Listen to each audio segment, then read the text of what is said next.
It is a new year, but local nonprofit, one of them, is seeing the same high demand for its services helping victims of abuse.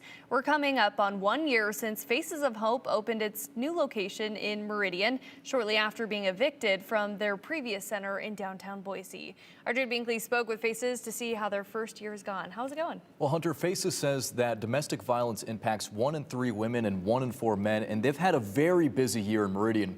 And they're seeing demand not just from across the county, but from across the region.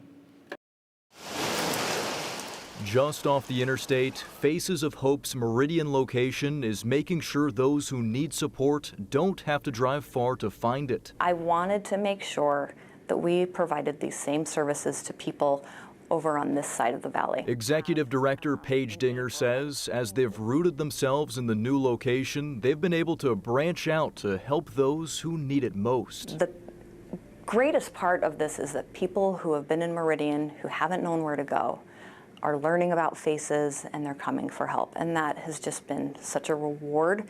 While I'd love to be out of business, I am so grateful that people are finding us. Faces has centers in Boise and Meridian that offer free resources and wraparound services for victims of domestic violence and other forms of abuse with tangible and immediate help. So we support people with their basic needs: food, clothing, shelter, gas, things like that.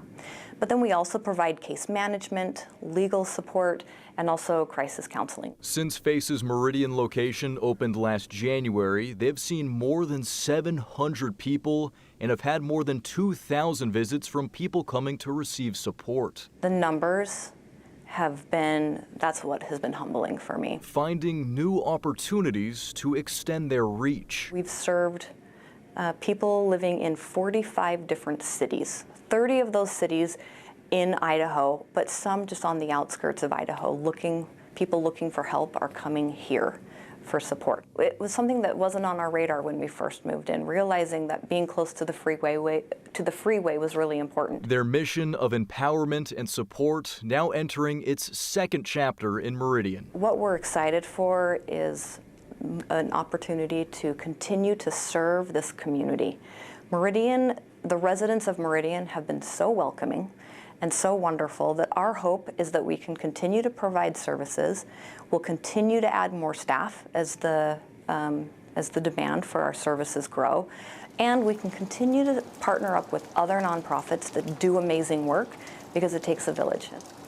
Dinger says if you know someone in crisis, it's important to not judge and be a person to lean on while leading those who are struggling to the right resources. Hunter, she says this can be a difficult time of year for victims of domestic violence because the holidays bring financial instability, possible fights with families, so they're expecting a very busy next couple of weeks. I mean, it's a tough service to provide, right? Because we don't want to have to provide that service, but I'm glad they're doing it, and I'm glad the Meridian location is seeing that success. Thank you, Jude.